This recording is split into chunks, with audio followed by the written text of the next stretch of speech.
मत्ती रचित सुसमाचार। प्रभु यीशु मसीह के सर्वप्रथम शिष्यों में से मत्ती एक था। उसने नए नियम की इस प्रथम पुस्तक को लिखा। मत्ती का असली नाम लेवी था। वह फलस्तीन में कर वसूल करने का कार्य उस समय तक करता रहा जब तक कि यीशु ने उसे अपना अनुकरण करने के लिए आमंत्रित नहीं किया। मत्ती ने अपने सुसमाचार को मुख्य रूप से यहूदियों के लिए लिखा। उसने उनके समक्ष यीशु को मसीह अर्थात यहूदियों का राजा करके प्रस्तुत किया। इस प्रथम सुसमाचार की पुस्तक का मुख्य विषय स्वर्ग का राज्य है। वे नबूवतें जो पुराने नियम में आने वाले मसीह के विषय में की गई थी, वे इस पुस्तक में प्रभु यीशु में पूर्ण होते दर्शाई गई हैं। इस सुसमाचार में मसीह के उपदेशों का महत्व स्पष्ट है। प्रस्तुत है मत्ती रचित सुसमाचार, कुल अध्याय 28, अध्याय 1, कुल पद 25। अब्राहम की संतान, दाऊद की संतान, यीशु मसीह की वंशावली।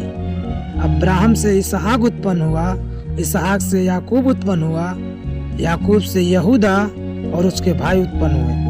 यहूदा और तामार से फेरिस व जोरा उत्पन्न हुए। फेरिस से हिस्रोन उत्पन्न हुआ और हिस्रोन से एमान उत्पन्न हुआ। एराम से अम्मीनादाब उत्पन्न हुआ। अम्मीनादाब से नहसोन और नहसोन से सलमोन उत्पन्न हुआ। सलमोन और राहाब से बोअज उत्पन्न हुआ।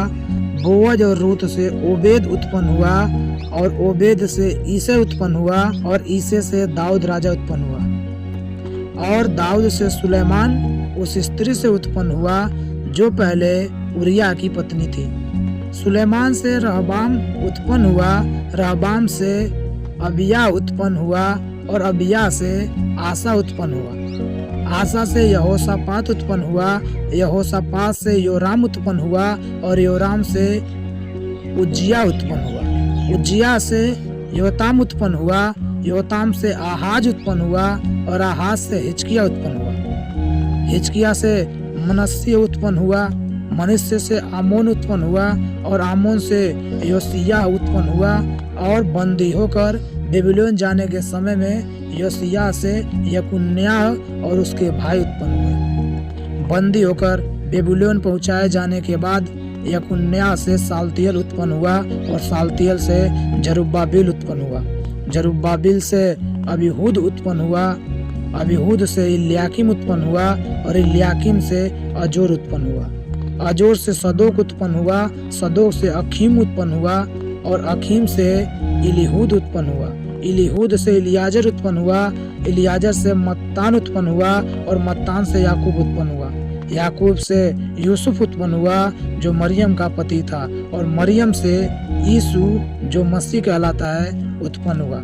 इस प्रकार अब्राहम से दाऊद तक 14 पीढ़ी हुई और दाऊद से बेबीलोन को बंदी होकर पहुंचाए जाने तक 14 पीढ़ी और बंदी होकर बेबीलोन को पहुंचाए जाने के समय से मसीह तक 14 पीढ़ी हुई। यीशु मसीह का जन्म इस प्रकार से हुआ कि जब उसकी माता मरियम की मंगनी यूसुफ के साथ हो गई तो उनके इकट्ठा होने से पहले ही वह पवित्र आत्मा की ओर से गर्भवती पाई गई। अतः उसके पति यूसुफ ने जो धर्मी था और उसे बदनाम करना नहीं चाहता था, उसे चुपके से त्याग देने का विचार किया।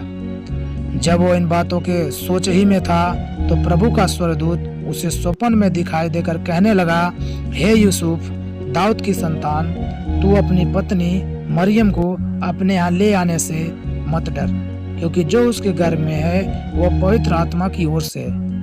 वह पुत्र जनेगी और तू उसका नाम यीशु रखना, क्योंकि वह अपने लोगों का उनके पापों से उद्धार करेगा।